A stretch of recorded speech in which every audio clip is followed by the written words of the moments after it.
কয়জন হাত তুলে বলতে পারেন যে আমি গত 1 বছরে একটা উদ্যোগ নিয়েছি আমার স্ত্রীকে ভুল পথ থেকে সঠিক পথে আনার জন্য? আমার সন্তান দেখছি আমি জাহান্নামের দিকে যাচ্ছে, আমি তাকে জাহান্নামের দিক থেকে সরায়া জান্নাতের দিকে আনার জন্য আমি এই ইনিশিয়েটিভ, এই পদক্ষেপটা গ্রহণ করেছি, এমন মানুষ 2-4 জন আছেন কিনা জিজ্ঞেস করলে আমি জানি সে হাত উঠবে না। এখানে নবী করিম সাল্লাল্লাহু আলাইহি ওয়াসাল্লাম বলেছেন, আলা কুল্লুকুম রাইন ওয়া কুল্লুকুম মাসউলুন আন রাইয়াতিহি।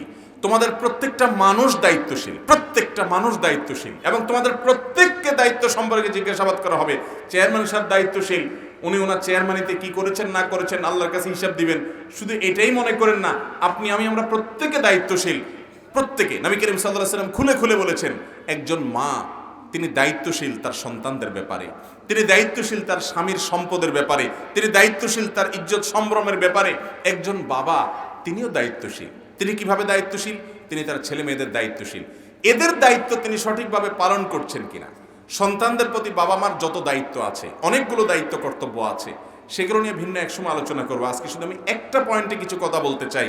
তার আগে বলে নেই, এই দেশে আলহামদুলিল্লাহ মা বাবার অধিকার নিয়ে প্রচুর ওয়াজ হয়, এবং সবচেয়ে বেশি হওয়া উচিত, কারণ আল্লাহর পরে, আল্লাহ রাসূলের পরে সবচেয়ে বেশি অধিকার মা বাবার। কিন্তু সন্তানদের অধিকার নিয়ে দেশে ওয়াজ খুব একটা হয় না। অথচ মা বাবার যেরকম অধিকার আছে, সন্তানদের অধিকার আছে না নাই? সন্তানের যেরকম কর্তব্য আছে মা বাবার প্রতি, মা বাবারও কর্তব্য সন্তানের প্রতি আছে না নাই? সে কর্তব্যগুলোর তালিকা, কি কি কর্তব্য আছে, সেটা আমার আজকে আলোচনার বিষয় না। আমি আজকে আলোচনা করব শুধু একটা কর্তব্য নিয়ে। সেটা হলো, নবী করিম সাল্লাল্লাহু আলাইহি সাল্লাম বলেছেন, কুল্লু মাউলুদিন ইউলাদু আলাল ফিতরাহ। প্রতিটা শিশু, প্রতিটা ছোট বাচ্চা, দুনিয়াতে নবজাতক শিশু দুনিয়াতে আসে মায়ের গর্ভ থেকে পাক্কা এবং খাঁটি মুসলমান হয়ে। জন্মগতভাবে প্রতিটা মানুষ আল্লাহর অনুগত বান্দা হয়ে দুনিয়াতে আসে। একটা মানুষও খারাপ মানুষ হয়ে জন্মগ্রহণ। পৃথিবীতে বহু সন্ত্রাসী আছে, বহু ডাকাত আছে, বহু খুনি আছে, বহু খারাপ মানুষ আছে। পৃথিবীতে একটাও খারাপ নবজাতক শিশু আছে? ভাইরা আমার, নবী করিম সাল্লাল্লাহু আলাইহি ওয়াসাল্লাম সেজন্য বলেছেন, প্রতিটা শিশু মাতৃগর্ভ থেকে খালেস ইমানদার হয়ে, মুসলমান হয়ে, ফেরেশতার মতো হয়ে দুনিয়াতে আসে। তাহলে খারাপটা করে কে? ইল্লা আন্নাবুহু ইউহাউদানিহি আও ইউনাসরানিহি আও ইউমাজ্জিসানি। তবে ওই সন্তানের যে মা বাপ আছে, এই মা বাপ সন্তানকে কখনো ইহুদি বানায়, কখনো খ্রিস্টান বানায়, কখনো অগ্নি পূজক বানায়, কখনো আল্লাহর অবাধ্য বানায়, কখনো ফাসিক বানায়, কখনো কাফের নাস্তিক বেঈমান বানায়। এই সব কিছু বানায় কে? মূলত মা বাপে। পরিবেশ, আশপাশ, শিক্ষা প্রতিষ্ঠানের ভূমিকা অনেক পরে, সবার আগে ভূমিকাটা হলো মা বাপের। এই জন্য কোনো সন্তান যদি আল্লাহর নেককার বান্দা হয়, তার ক্রেডিট যেমন বাপমা পায়, কোনো সন্তান যদি অমানুষ হয় তার ডিসক্রেডিট পায় কে? ওই মা বাপ। এই কথাগুলো এই জন্য বলা, আজ আমাদের সমাজে চতুর্দিকে যখন তাকাই, আমার মাঝে মধ্যে নিঃশ্বাসটা বড় হয়ে যায় যে আমাদের তরুণরা কি এমন হওয়ার কথা ছিল? আমি বিভিন্ন জায়গায় বলি, আমি আমার ছেলেবেলায় দেখেছি, যারা আমার বাবার বয়সে এখানে মুরব্বীরা আছেন তারা আরো বেশি দেখেছেন, রাস্তা দিয়ে একজন বয়স্ক মানুষ আসলে বাপের সাথে উঠা বসা আছে এরকম মানুষ, হয়তো গরিব মানুষ, তাকে দেখলে যেহেতু বয়সে বড়, অনেক বড় লোকের ছেলে পেলেও সাধারণত বটেই, রাস্তার পাশে কাচুমুচু হয়ে দাঁড়িয়ে আসসালামু আলাইকুম করে লম্বা করে একটা সালাম দিত ভদ্রভাবে। বাসে যখন আমরা উঠেছি, আমি বহুবার দেখেছি অনেক কলেজ ইউনিভার্সিটির ছেলেরা, একজন সিনিয়র সিটিজেন, একজন মুরব্বী মানুষ, বয়স্ক মানুষ উঠছেন, তাকে দেখে সাথে সাথে সিটটা থেকে উঠে বলছেন, চাচা আপনি বসেন। আপনারা দেখেন না এই দৃশ্যগুলো মুরব্বীরা? এখন কি আমাদের যুবকদের থেকে এগুলো দেখা যায়? পারলে গায়ের উপরে উঠে, পারলে ভালো আছে, কিন্তু খারাপের পরিমাণ অনেক বেশি। এগুলোর জন্য কি বাপমার কোনো দায় নাই? আমি প্রায় সময় বলার চেষ্টা করি, যেই বাবা তার বাবার জুতা সোজা করবে প্রতিদিন, যতবার ঘর থেকে বের হবে বাপের জুতাটাকে ঝেড়ে দিয়ে বালুগুলা ফেলে সুন্দর করে উল্টায় জুতাটা সোজা করে রাখবে, যে বাপ এই কাজটা করবে তার ছেলেরা তার এই কাজ দেখে শিখবে যে বাবাকে এভাবে রেসপেক্ট করতে হয়। তখন সেই ছেলে ওই তার নিজের বাপের জুতার উপরে নিজের জুতা দিয়ে পাড়া দিতে তার বিবেকে বাঁধবে। ছোট ছোট বাচ্চারা ওয়াজ শুনে শিখে না, লেকচার দিয়া মানুষকে, বিশেষ করে বাচ্চাদেরকে শেখানো, তারা কি দিয়ে শিখে? দেখে শিখে, দেখে। কানে যতটা শিখে বাচ্চারা, তার চাইতে চোখে বেশি শিখে। আমাদের বাচ্চাদেরকে আমরা আজকে মানুষ করতে পারি না। আমাদের বাবারা তারা সফল, তারা সাকসেস, তারা আমাদেরকে মনুষ্যত্ব শিখাইছে, ভদ্রতা শিখাইছে, আমল শিখাইছে, ঈমান শিখাইছে, তাকওয়া শিখাইছে, নামাজ রোজা শিখাইছে। আজকে মা বাপরা এত স্বার্থপর, এত স্বার্থপর, এত স্বার্থপর। দিন শেষে শুধু পয়সা চাই, পয়সা চাই, পয়সা চাই, ক্যারিয়ার চাই। ডাক্তার হয়ে আসো, ইঞ্জিনিয়ার হয়ে আসো, ব্যবসায়ী হয়ে আসো, টাকা পয়সা আনো, জমি জমা সব কিনে ফেলো, এলাকার ঘর বাড়ি বানাও, তোমার কাছে শুধু এগুলা চাই। সন্তানকে মানুষ করার জন্য বাপ মার তেমন কোনো ভূমিকা বেশিরভাগ পরিবারে। এই একটা কারণে আপনি সেজদা দিয়েও, নামাজ পড়েও, কপালে সিল লাগাইও জান্নাতে যেতে পারবেন না। এই একটা কারণে যে আপনার ছেলে মেয়ের প্রতি আপনি কি দায়িত্ব পালন করেছেন। ঘরে ঘরে আজ যুবকরা জেনায় লিপ্ত, হারাম রিলেশনে লিপ্ত, অবৈধ সম্পর্কে লিপ্ত, চরিত্রগুলো ধ্বংস হয়ে যাচ্ছে। এক একটা ছেলের কয়েকটা মেয়ের সাথে অবৈধ সম্পর্ক, কয়েকটা মেয়ের কয়েকটা ছেলের সাথে অবৈধ সম্পর্ক, একের পর এক জেনায় লিপ্ত হচ্ছে, চরিত্র নষ্ট হচ্ছে, মাস্তানি গুন্ডামি করছে, বাপ মার কাছে এসে ভদ্র সাজছে, বাপ মা কোনো দায়িত্ব পালন করছে না। ঘরে ঘরে আজ এই মহামারী হচ্ছে কি হচ্ছে না? যারা এখনো বাবা হন নাই, তরুণ যুবক আছেন, আপনারা বলছেন তা আমাদের ওয়াজ না, আপনাদের ওয়াজ। আল্লাহ আপনাদেরকে একসময় বাবা বানাবেন। প্রতিজ্ঞা করেন যে আপনার সন্তানদেরকে আপনি মানুষ বানাবেন, মুসলমান বানাবেন, মুত্তাকি বানাবেন, দায়িত্বশীল বানাবেন। যদি না করে যান, মনে রাখবেন কিয়ামতের ময়দানে আপনার সন্তান বেনামাজি হওয়ার কারণে, আপনার মেয়েটা বেপরদা চলার কারণে, আপনার ছেলেটা জেনা লিপ্ত হওয়ার কারণে, আল্লাহর কসম করে বলছি, আপনাকে জবাবদিহি করা লাগবে। অতএব দায়িত্বশীল আচরণ করবো তো ইনশাআল্লাহ। ভাইরা আমার খুব আফসোস লাগে যখন দেখি দাড়ি পাকা মুরব্বী, ওনার ছেলেটা বহু হারাম কাজে লিপ্ত, ওনার খবরও নেই, অথবা দেখেও না দেখার বান করে। অনেক বাপ মা আছে ছেলে মেয়ে হারাম রিলেশনে লিপ্ত, তিনি জানেন একটা মেয়ের সাথে বসে আলাপ করছে রুমের মধ্যে, একটা ছেলের সাথে একটা মেয়ে আলাপ করছে, দেখছেন, তারপরেও দেখে না দেখার ভান করে বলেন কি এই বয়সে পোলাপান একটু আধটু করে। আপনারা শুনেন না এসব?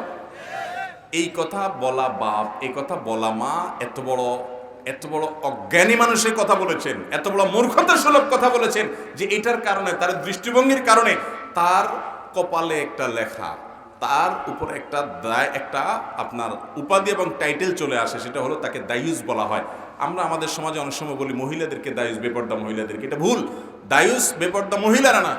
হাদিসের ভাষ্য অনুযায়ী দায়ুস হলো আল্লাযী ইউকিরু ফি আহলিহি আল খাবাস, যে তার পরিবারের ছেলে মেয়ে, স্ত্রী, সন্তান বা পরিবারের সদস্যদের উল্টাপাল্টা চলা, অশ্লীল চলাফেরা, জেনা, ব্যভিচার, গুনাহের দিকে যাওয়া, এটাকে যে দেখেও না দেখার বান করে, সাপোর্ট করে, সমর্থন যোগায়, এই হারামের বিরুদ্ধে যে অবস্থান নেয় না শক্তভাবে, এই লোকটা নিজে নামাজি হয়েও, দাড়িয়ালা হয়েও সে দায়ুস।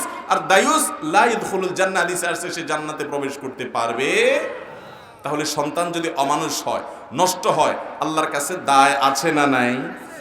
বহু মানুষ আছেন নিজে নামাজি কালামি, বহু মা আছেন কোরআন তেলাওয়াত ছাড়েন না, তার ছেলেটা সন্ত্রাসী, তার ছেলেটা মাস্তান, গুন্ডা, মানুষকে ক্ষতি করে, কষ্ট দেয়, বিপদে ফেলায়, মানুষের অধিকার নষ্ট করে। বহু মা আছে, বহু বাপ আছে তাহাজ্জুদ গুজার, তার ছেলে মেয়ে 5 ওয়াক্ত নামাজও পড়ে না, তার ছেলে মেয়ে বিভিন্ন রকম গুনাহে লিপ্ত, মাদকে আসক্ত, সে বিভিন্ন রকম অপকর্ম করে বেড়াচ্ছে, মেয়েদেরকে ইফটিজিং করে বেড়াচ্ছে, উত্ত্যক্ত করে বেড়াচ্ছে, অমানুষ হচ্ছে পারিবারিক শিক্ষার অভাবে। মনে রাখবেন এই একটা অপরাধের কারণে বেশিরভাগ অভিভাবকরা আল্লাহর কাছে ধরা খেয়ে যাবেন। এই জন্য আল্লাহর ওয়াস্তে আসুন প্রতিজ্ঞা করি, যাদেরকে আল্লাহ বাবা মা হওয়ার তৌফিক দিয়েছেন, নিজের সন্তান সন্ততি এবং পরিবারকে জাহান্নাম থেকে মুক্ত করার চেষ্টা এবং দায়িত্বটা পালন করেন। আপনি দায়িত্ব পালন করেছেন, চেষ্টা করেছেন, কিন্তু হয় নাই, আল্লাহর কাছে আপনার আর কোনো জবাবদিহি থাকবে না যে আল্লাহ আমি চেষ্টাটা করছি। চেষ্টা করবেন না ইনশাআল্লাহ? আল্লাহ তাআলা আমাদেরকে আমলের তৌফিক দান করুন। বিশেষ করে আমাদের সন্তানদের চরিত্র হেফাজত করবার জন্য, চরিত্রের কথাটা আমি এই জন্য বলছি যে তাদের চরিত্র রক্ষা করা, তাদের দিনদারি রক্ষা করা, এটা তাদের অধিকার। অর্থাৎ আপনি তাদের জন্য ভূমিকা নেবেন, এটা তাদের প্রাপ্য। আপনি যদি তাদেরকে দিনদার বানানোর জন্য, আল্লাহ ভীরু বানানোর জন্য কোনো প্রকার পদক্ষেপ না নিয়ে থাকেন, তাহলে আপনি সন্তানের একটা অধিকার নষ্ট করেছেন, এবং বাপ্পা হওয়ার পরও আপনি সন্তানের অধিকার নষ্ট করার কারণে কিয়ামতের ময়দানে আল্লাহর কাঠগড়ায় আসামি আপনাকে হতে হবে।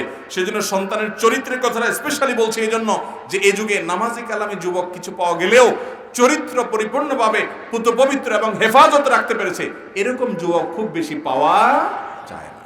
কিভাবে রক্ষা করবে? অনেক মুরব্বীরা আছে বলেন কিভাবে করব, কিভাবে করবেন? আমি 5টি করণীয়ের কথা বলছি। নাম্বার 1, একেবারে ছোটবেলা থেকে, বরং তারও আগে থেকে, মাতৃগর্ভ থেকে দুনিয়াতে যখন আসে তখন একটা দোয়া পড়তে হয়। বেশিরভাগ মানুষ জানে না। নবী করিম সাল্লাল্লাহু আলাইহি সাল্লাম তার প্রিয় নাতি হাসান এবং হোসেন রাদিয়াল্লাহু তাআলা আনহু যখন দুনিয়াতে আসছে তাদের কোলে নিয়ে দোয়াটা করেছেন, আল্লাহর কাছে শয়তান থেকে পানা চাইছেন। আল্লাহ, ওর দুনিয়াতে সবচেয়ে বড় ইবলিস হলো তার সবচেয়ে বড় শত্রু, এই বাচ্চার শত্রু যেন তাকে ক্ষতিগ্রস্ত করতে না পারে, বিপদগামী করতে না পারে, জাহান্নামের দিকে নিয়ে যেতে না পারে। আপনার কাছে আমি আশ্রয় চাই, এই বাচ্চাটাকে আপনি সেভ রেখেন শয়তানের আক্রমণ থেকে। দেখেন, অভিভাবক ওই জন্ম থেকেই শুরু, বরং তারও আগে থেকে একজন মানুষ, একজন সৎ স্ত্রী, একজন মহিলা, একজন সৎ স্বামী অন্বেষণ করবে, নেককার স্বামী অন্বেষণ করবে। কেন? কারণ হলো তার সন্তানরা যাতে দিনদার হয়। তো এই জন্য প্রথম পদক্ষেপ হবে, সন্তান যখন ছোটবেলায় বাচ্চা থাকবে তখন থেকে তাদেরকে শালীন পোশাকে অভ্যস্ত করতে হবে। আজকাল আমি ম্যাক্সিমাম পরিবারে দেখি মেয়ে সন্তান হয়তো 4 বছর, 5 বছর, 6 বছর বয়স, এদের তো এখনো পর্দা আসে না, ছোট মানুষ, কিন্তু তখন থেকে দেখা যায় এমন সব পোশাক আশাক কেনা হয় বাজারে, এমন সব পোশাক আশাক বেশিরভাগ ক্ষেত্রে পাওয়া যায় রেডিমেড, যেটাকে রীতিমতো অশ্লীল বলা যায়। বাচ্চার ক্ষেত্রে অশ্লীলের প্রশ্ন এতটা আসে না, কিন্তু সাধারণত এই একজন মেয়ে মানুষ অশ্লীল এবং নোংরা পোশাক যেগুলো পরে বাচ্চাদের ক্ষেত্রে সে ধরনের পোশাক বেশিরভাগ রেডিমেড পাওয়া যায়। এই জন্য অর্ডার দিয়া একটা শালীন পোশাক বানান, একটু হাফ হাতা থাকে, অন্তত 3/4 থাকে, একটু ঢিলা ঢোলা থাকে। অনেক বাচ্চা মেয়েদেরকে দেখা যায় প্যান্ট এবং গেঞ্জি পরানো হচ্ছে, দেখতে বিশ্রী লাগে, বিশেষ করে যখন 6, 7, 8, 9 বছর বয়স হয়ে যায়। অনেক বাপমারা তাদের মানসিকভাবে তাদেরকে অশ্লীলতার চর্চায় বড় করে তুলছেন। সৌদি আরব থেকে আসার সময় পোশাক নিয়ে আসতেছে, এমন পোশাক যেটা রীতিমতো অসুন্দর এবং দৃষ্টিকটু। একটা মেয়ে সে ছোটবেলা থেকে লাজুক হবে, পর্দানুশীল হবে, তাকে সেভাবে আপনি পোশাক আশাক পরাবেন, সেভাবে তাকে আপনি নেকাবে অভ্যস্ত করবেন, উৎসাহ দিবেন, অনুপ্রেরণা দিবেন। ঠিক একই কথা ছেলের জন্য প্রযোজ্য, সুন্দর পোশাক আশাক পরাবেন। এতে তার মানসিকভাবে সাইকোলজিক্যালি সে আস্তে আস্তে পর্দা পশিদা বুঝবে এবং এগুলোকে নিয়ে বড় হবে। 1 নাম্বার 2, ছোটবেলা থেকে নামাজের অভ্যাস করবেন, কারণ ইন্নাস সালাতা তানহা আনিল ফাহশাই, নামাজ মানুষকে অশ্লীল এবং অন্যায় কাজ থেকে বিরত রাখে। ছোটবেলা থেকে যদি বাচ্চাকে আপনি নামাজে অভ্যস্ত করেন, আপনি নিশ্চিত থাকতে পারেন ইনশাআল্লাহ ও অন্তত অমানুষ হবে না। আজ পর্যন্ত দেখাতে পারবেন না 5 ওয়াক্ত নামাজ, ফজর নামাজ সহ আদায় করে একজন যুবক আবার মাদকাসক্ত, দেখাতে পারবেন? একটা দেখাতে পারবেন না। এই জন্য মাদকাসক্তি থেকে যুবকদের, তরুণদের বাঁচানোর জন্য তাদেরকে কোরআনের ছায়া তুলে আনা, নামাজে অভ্যস্ত করার বিকল্প কিছু হতে পারে। অনেক বাপমা আছে যে 6 বছর, 7 বছর, 8 বছর, এমনকি 10 বছরের ছেলে শুয়ে আছে, ফজরের সময় নিজে মসজিদে যাওয়ার সময় কম্বল টেনে বাচ্চাটার গায়ে দিয়া ওরে ঘুম পাড়ায় দিয়ে যায়। আছে না অনেক বাপ? তা আপনি কি জন্য মসজিদে যাচ্ছেন? আপনি মসজিদে যাচ্ছেন যদি লাভে, তাহলে সেই লাভ থেকে আপনার ছেলেকে কেন বঞ্চিত করছেন আপনি? ঠিক না বেঠিক? অনেক মা আছে বয়স 50-এর ঘরে চলে গেছে, উনি মাশাআল্লাহ বোরকা টোরকা সুন্দর করে পড়েন, কিন্তু ওনার সাথে মেয়ে, যেটা ওনার যুবতী মেয়ে, ওইটাকে নিয়ে বের হচ্ছেন, ওর বোরকার নামগন্ধ কিচ্ছু নেই। বোরকা তো আপনার জন্য যতটা গুরুত্বপূর্ণ ওর জন্য আরো বেশি গুরুত্বপূর্ণ, ঠিক না বেঠিক? তো সন্তানদেরকে ছোটবেলা থেকে নামাজি করবেন, তাদের চরিত্র হেফাজত করার জন্য। একদম ছেলে হোক মেয়ে হোক 5 ওয়াক্ত নামাজি বানান, নামাজকে বুঝান, নামাজের মর্ম বুঝবো যদি ওরা পড়ে, ইনশাল্লাহ ওরা ঠিক থাকবে। নাম্বার 3, নেককারদের সংস্রবে নিয়ে যান, আল্লাহওয়ালা, আমলদার, আল্লাহ ভীরু, মুখলেস, মুত্তাকি, পরহেজগার আলেমদের সান্নিধ্যে নিয়ে যান। দেখবেন বাচ্চাদের মধ্যে ওইটার প্রভাব সৃষ্টি হয়েছে এবং এর মাধ্যমে তারা, মনে রাখবেন, ফিতনার আগুন জ্বালানো হয়েছে সারা দুনিয়াতে। বিনোদনের নামে স্কুলে বলেন, কলেজে বলেন, এমনকি মাদ্রাসায় চতুর্দিকে ফিতনার আগুন দাউ দাউ করে জ্বলছে। এই আগুনের আঁচে সব জ্বলে পুড়ে ছাই হয়ে যাচ্ছে। আমাদের বাচ্চাদেরকে যদি বাঁচাতে হয়, তাহলে ওলামায়ে কেরাম, দিনদার, মুত্তাকি, আল্লাহওয়ালা, পরহেজগার মানুষ পরিমাণ কমে যাচ্ছে আস্তে আস্তে, তাদের কাছে নিয়ে যেতে হবে, তাদের সান্নিধ্যে বসাতে হবে, ওয়াজে, মাহফিলে, দ্বীনি প্রোগ্রামে নিবেন, তাদেরকে নিবেন। এর পাশাপাশি বিশেষভাবে ভালো পরিবারের বাচ্চাদের সাথে মিশাবেন, যারা পর্দা পশিদা বুঝে, হালাল হারাম বুঝবে। ছোটবেলা থেকে তাদেরকে কাউন্সিলিং করবেন যে কেন তাকে অশ্লীলতা ছেড়ে শ্লীলতার পথে আসতে হবে, কেন তাকে নোংরামি ছেড়ে ভদ্রতার পথে আসতে হবে, এগুলো বোঝাবেন এবং খোলামেলা বাচ্চাদেরকে সময় দিবেন। নাম্বার 4, বাচ্চাদেরকে মনিটর করবেন। অনেক বাপমা আছে মোবাইল একটা দিয়ে বসে আছে, খোঁজ খবর নাই, ওই মোবাইল দিয়ে কি করে না করে, কোথায় যায় না যায়, মা বাবার কোনো খোঁজ খবর নাই। বলে যে না, ওর যদি এসব দেখতে যায় তাহলে প্রাইভেসি নষ্ট হয়। ইউরোপিয়ান এবং পশ্চিমা দুনিয়া ধ্বংস হয়ে গেছে, তাদের পরিবার ব্যবস্থাপনা ভেঙে পড়েছে, তাদের ছেলে মেয়েরা সব শেষ হয়ে গেছে, পারিবারিক কোনো বন্ডিং বলতে কিছুই নেই। এর অন্যতম প্রধান কারণ হলো এই অতি স্বাধীন চেতা হওয়া। ইসলাম মানুষকে স্বাধীন হতে বলে, অতি স্বাধীন হতে বলে না। একটা বাচ্চা পশ্চিমা দুনিয়াতে বাপ যদি তাকে জোর করে ধমক দেয়, তো প্রশাসন এসে, পুলিশ এসে হাজির হবে, বাপের হ্যান্ডকাপ করা জেলখানা নিয়ে যাবে, জোরে ধমক দিয়েছে কেন? বলেন, বাচ্চার জন্য বাপের চাইতে সরকার আপন হতে পারে? প্রশাসন আপন হতে পারে? দু চারজন অর্বাচীন বাপ থাকতে পারে, বিচ্ছিন্ন ঘটনা। পৃথিবীতে বাপ কেন, একটা পশু এটা বুঝে যে জন্মদাতা বাপ, গর্ভধারণকারী মায়ের সাথে আপন কেউ হয় না। বাচ্চার ভালোর জন্য যদি সে শাসন করে, তো শাসনই তার জন্য উপযোগী। আমাকে একবার টোকিওতে এক বাংলাদেশি ভাই বলতেছেন, হুজুর বহুত কষ্টে পোলাপানকে এই দেশে আনছি আমি, অনেক কষ্টে, বহু টাকা পয়সা দিয়া আমার ছেলেটারা আনছি, তখন পিচ্ছি ছিল, এখন মাশাআল্লাহ সে 7-8 উঠছে। আমি একদিন তাকে একটু জোরে ধমক দিছি, কারণ সে একটা মেয়ের সাথে হারাম সম্পর্কে জড়ায় গেছে। আমি দেখছি যে ওর লাইফ শেষ হয়ে যাবে, ধ্বংস হয়ে যাবে ও। আমি ওকে এই টাইপের কোনো একটা অপরাধের কারণে তাকে আমি একটু মুখে শাসন করছি, কোনো গায়ে হাত দেই না, একটু ধমক টমক দিছি। সে সাথে সাথে ফোন কল করছে থানায়, পুলিশের কল করে বলে দিছে আমার বাপ আমাকে ধমক দিছে, আমি মানসিকভাবে ডিপ্রেসড, আমি এটার বিহিত চাই। সাথে সাথে থানা থেকে পুলিশ এসে আমার উঠে নিয়ে গেল, আমার লকআপে আটকায় দিল। এরপরে বলতেছে ঠিক আছে, রায় হইল যে তোমাকে ছেড়ে দেওয়া হবে, তোমার ছেলেকে একটা ফ্ল্যাট ভাড়া করে দিবা, সেখানে সে থাকবে, কোন মেয়ে আনবে, কোথায় যাবে, মদ খাবে না কি করবে এটা তার ব্যাপার, তুমি ফ্ল্যাট ভাড়া করে দিবা, তার দিকে তাকায়ও কথা বলতে পারবা না, অর্থাৎ ধমক দিতে পারবা না। যদি ফার্দার তুমি তারে কিছু বলছো আর সে আমাদেরকে অভিযোগ করে, তো তোমার খবর আছে। আমাকে ওই বেচারা জড়ায় ধরে বলতেছে, হুজুর এই দুঃখের কথা কাকে বলবো, সবাই তো জানে জাপানে আছি, ফ্যামিলি নিয়ে খুব সুখে আছে, শত শত প্রবাসীদের দুঃখের কথা আমার বুকে আছে। সন্তানরে আপ টু ডেট টেডি বানাইতেছেন, মানুষ বানানোরে মুসলমান বানান, জীবনটা উপভোগ করবেন। এই জন্য সন্তানকে মনিটর করবেন। পশ্চিমা দুনিয়ার কথা শুনে অতি স্বাধীন করতে যাবেন না, ধ্বংস হয়ে যাবে সব। বাচ্চা একসময় বুঝবে যে আমার বাপ, আমার মা আমাকে শাসন করেছে, কড়া করে দিয়েছে আমার ভালোর জন্য। এই জন্য তাদের মনিটর করবেন যে তার কোথায় যায়, কার সাথে মিশে, মোবাইলে কি করে না করে মনিটর করবেন, ডিপ মনিটর। আমি ব্যক্তিগতভাবে একটা ছেলেকে তাতে নির্দিষ্ট করে বলতে পারি, আপনারা বললে সবাই চিনে যাবেন, নাম বলবো না, খুব নাম করা একজন আলেমের ছেলে, খুব নাম করা, এক কথার নাম বললে চিনে যাবেন, কিন্তু আমি নাম বলবো না, শুধু শেখার জন্য বলি। ওনার ছেলে মাদ্রাসায় পড়ে, কেমনে জানে একটা মেয়ের সাথে সম্পর্ক, খুব বাজে একটা অবস্থা, সে এখন জীবন দিয়ে দিবে, হান করবে, তান করবে, বাড়ি থেকে চলে যাবে, এরকম একটা অবস্থা। যে কোনোভাবে ওই আলেম সাহেব টের পেয়ে গেছে ছেলেদের অবস্থা হয়ে গেছে, আরে এত কড়াকড়ির পরে অবস্থা হয়ে গেছে, কি করবে? তো আমি বুদ্ধি দিলাম যে ভাই, মোবাইল টোবাইল যা আছে এগুলো সব সিজ করে ফেলা, বড় যেগুলো সিজ করে ফেলে যদি অ্যাক্সিডেন্ট করবে, অ্যাক্সিডেন্ট কিছু হবে না, এগুলো হুদা মিশা কথা, বহুত পোলাপান এখন ভয় দেখায়, ফালতু কথা, ধন্যবাদ, সিজ করেন। তো সব সিজ করে ফেলছে, কোনো ডিভাইস তার কাছে নাই, এবং তাকে দীর্ঘদিন বেশ কঠিন মনিটরিংয়ে রাখছে। আমি বললাম মাত্র 3 মাস চেষ্টা করেন। কয়েক মাসের মধ্যে আলহামদুলিল্লাহ দেখা গেল যে বাচ্চার মধ্যে সব পাগলামি ছাগলামি মাথা থেকে ঝেড়ে সব শেষ হয়ে গেছে।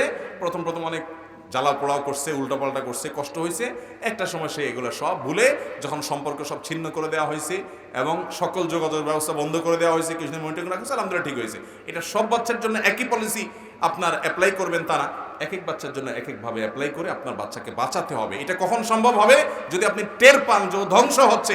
অনেক বাপ মা আছে শুরুতে কিচ্ছু বলে না, ধ্বংস হইয়া ওই লিটনের ফ্ল্যাটে যায় উঠছে, কিচ্ছু বলে নাই, না একটু এই বয়সে একটু আধটু করে।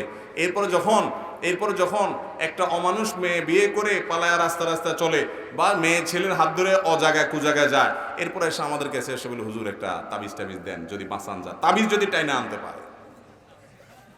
তো আপনি কাজের কাজ করবেন না, তাবিজ টাইনে আনবে। এই জন্য মনিটরিং করবেন বাচ্চাদেরকে, ছেলে মেয়েদেরকে ডিপ মনিটরিং করবেন। সর্বশেষ আমল হলো দ্রুত বিয়ের ব্যবস্থা করবেন। ছেলে হোক মেয়ে হোক, উপযুক্ত হওয়ার পরে বিয়ে দিতে দেরি করবেন। আমি তো আমার ছেলেকে বলে দিছি, বাবা তোমার সময় হলো, এসএসসি পাস করো, বাস, তোমাকে আমি দেরি করাবো না বাবা। আমি সব জায়গায় বলি, এই যুগে তরুণ সমাজকে ধ্বংসের হাত থেকে বাঁচানোর জন্য উপযুক্ত হওয়ার পর বিলম্ব না করে দ্রুততার সাথে বিয়ে দেওয়া, এছাড়া সন্তানদেরকে ধ্বংসের হাত থেকে বাঁচানো সম্ভব। অনেক বাপ মা আছে বলো যে নিজের পায়ে দাঁড়া, ওরে ও কি আরেকজনের পায়ে দাঁড়ায় আছে নাকি? নিজের পায়ে তো দাঁড়ায় আছে, মানে তুমি পয়সা কামাও, ওই যে সব পয়সার মেশিন হয়ে গেছে আজকাল। ঠিক আছে বাবা, পয়সার দরকার আছে, একটা সন্তানের চরিত্র যদি নষ্ট হয়ে যায়, তো পয়সা দিয়ে আপনি কি করবেন? নবী করিম সাল্লাল্লাহু আলাইহি ওয়াসাল্লাম বলেছেন, তোমাদের সন্তানরা উপযুক্ত হলে বিয়ের উপযুক্ত হওয়ার পর তাদেরকে বিবাহ দিতে বিলম্ব করবা না। যদি বিলম্ব করো তাহলে ফিতনা হবে, ফাসাদ হবে, ধ্বংস হবে, তাদের চরিত্র শেষ হয়ে যাবে, তোমরা রক্ষা করতে পারবা না। এই জন্য মুরব্বীরা তাদের সন্তানদের ব্যাপারে দায়িত্বশীল ভূমিকা রাখবেন এবং উপযুক্ত হওয়ার পর প্রাপ্তবয়স্ক হয়ে গেছে এবং মোটামুটি চলতে পারে এই অবস্থায় তাকে বিয়ে দিতে আর দেরি করবেন না, কার্পণ্য করবেন না। ছেলে হোক মেয়ে হোক দ্রুত বিয়ে দিবেন। বেশিরভাগ এখন লেট ম্যারেজ হয়, 30-এর কাছাকাছি গিয়ে তারপর বিয়ে হয়। আমি প্রায় সময় বলি, ভাই 30-এর কাছাকাছি যদি বিয়ে হন, এরপরে বলে যে প্রথম বাচ্চা নেওয়া যাবে না, একটু সময় পার করতে হবে একটু রিল্যাক্সের সাথে, তো 35 পার হয়ে যায়। এরপরে বাচ্চা নেওয়ার প্ল্যান করে, হইতে 38 হয়, বাচ্চাটা হলো। এই বাচ্চা বড় হয়ে পড়ালেখা করে গ্র্যাজুয়েশন করে কাজকাম করতে করতে একেবারে যদি না হয় কত বছর দরকার? 22-25 বছর দরকার। তো সেটা যদি হয় 38 থেকে 22-25 প্লাস করলে কোথায় গিয়ে দাঁড়ায়? 60 বছর বয়স আপনার হবে, তখন বাচ্চা মাত্র কাজ করা শুরু করবে। এই যদি বাচ্চা অমানুষ হয় তো 60 বছর বয়সে বুড়া হয়ে গেছেন আপনি, ততক্ষণে কিচ্ছু করার না, ওর কাছে সারেন্ডার হয়ে বসে থাকতে হবে। আর যদি 45-40 থাকতে আপনার বাচ্চা যদি বেলাইনে হয়, কানটা মলে দিয়ে বললেন রাস্তা খোলা আছে বাইর হ, ওর 14 গোষ্ঠী সোজা হইতে বাধ্য, কারণ আপনি এখনো শক্ত। ঠিক না ঠিক? ভাইরা আমার, আপনাদেরকে বহুত ফুসলে ফাসলে অনেক কথা বলবে। গত 8-10 দিন আগে সময় টিভির নিউজ, ইতালির গভর্নমেন্ট, আমি নির্দিষ্ট করে একটা নিউজের কথা বলতেছি, যে সন্তান যাতে নেয় এই জন্য বাবা মাকে তো প্রণোদনা আছে, পুরস্কার আছে, যে সন্তান হলেই পুরস্কার পাইবা, বাচ্চার জন্য, বাচ্চার মায়ের জন্য, বাপের জন্য মূল্যবান পুরস্কার, কিন্তু কিছু দিয়ে তারা জন্মের হার বাড়াতে পারছে না। প্রেডিকশন বলছে তাদের জনসংখ্যা ভয়ঙ্কর জায়গায় অলরেডি চলে গেছে, সামনে আরো ভয়াবহ জায়গায় তারা চলে যাবে। মানুষ নাই, মানুষ কমে যাচ্ছে। জেনা ব্যভিচার যত বাড়বে, বিবাহ যত কঠিন হবে, তত মানব সভ্যতা পৃথিবী থেকে একসময় বিলুপ্তির দিকে চলে যাবে। এই জন্য ইসলাম জেনার পরে এত কঠোর জায়গায় গিয়েছে। ওই বুড়া বয়স পর্যন্ত অপেক্ষা করবেন না। সন্তান আল্লাহর নেয়ামত, জনসংখ্যা এটা বোঝা নয়, এটা জনসম্পদ, এটাকে সম্পদে রূপান্তর করতে হবে ইনশাআল্লাহ। যাদের 5-7টা ছেলে মেয়ে হয়, আপনার একটা স্লোগান শুনছেন না, ছোট পরিবার সুখী পরিবার। আল্লাহর জমিনে 10টা মিথ্যা কথা থাকলে তার একটা হলো এটা। এই যে চিত্রনায়ক রিয়াজের শ্বশুর মারা গেছে না কয়দিন আগে, ছেলে মেয়ে কয়টা খোঁজ নিয়েছেন? মাত্র 2টা সম্ভবত, আমি ভুল না করে থাকি। এরকম বেশিরভাগ পরিবারে দেখবেন ওই বেচারা কেন মারা গেছে? পিস্তল দিয়ে আত্মহত্যা করে মারা গেছে না? ডিপ্রেশনে, বউ এক দেশে, ছেলে এক দেশে, মেয়ে এক দেশে, কারণ অমানুষ। আর যাদের 5-6টা 7টা ছেলে মেয়ে হয়, আরে ভাই ওই 5-7টার ভিতরে একটা এমনি মানুষ হয়ে যায়। ঠিক না ভাই? ঠিক। আর 1-2টা হলো, ওই 1-2টা যদি অমানুষ হয় তাহলে তার দুনিয়া আখিরাত সবই শেষ, আর তো কিছু করার নেই। আল্লাহ তাআলা আমাদের পরিবারগুলোকে চরিত্র রক্ষা করার তৌফিক দান করুন। সন্তানদের চরিত্রগুলো আল্লাহ তাআলা রক্ষা করার তৌফিক দান করুন। সবাই চেষ্টা করবো তো ইনশাআল্লাহ। যারা যুবক আছেন তারা পরিকল্পনা করেন, আল্লাহর কাছে দোয়া করবেন। সূরা ফুরকান আয়াত নম্বর 74। সূরা ফুরকান আয়াত নম্বর কত? রব্বানা হাব লানা মিন আজওয়াজিনা ওয়া যুররিয়্যাতিনা কুররাতা আয়ুন ওয়াজআলনা লিল মুত্তাকিনা ইমামা। আল্লাহ আমাকে, আমার পরিবারকে, আমার সন্তান সন্ততিকে এমন বানায় দেন যে ওদেরকে দেখলে আমার চোখটা জুড়ায় যায়, নয়ন জুড়ায় যায়, এরকম সন্তান বানায় দেন, এরকম স্ত্রী, এরকম স্বামী বানায় দেন, এবং আমাদেরকে মুত্তাকিদের লিডার বানায় দেন। পয়সাওয়ালা না, পয়সাওয়ালা হইলে হইলো, না হইলে নাই, মুত্তাকিদের লিডার যেন। মনে রাখবেন, সন্তানের পয়সাটা আপনি যতটা উপভোগ করবেন, আল্লাহর কসম করে বলছি, সন্তানের যে ব্যক্তিত্ব, পার্সোনালিটি, আদব, লেহাজ, এটা তার পয়সার চাইতে, অর্থের চাইতে বেশি উপভোগ্য বিষয়, বেশি উপভোগ করবেন। অতএব সন্তানকে মানুষ বানান, মুত্তাকি বানান, পয়সাওয়ালা হোক বা।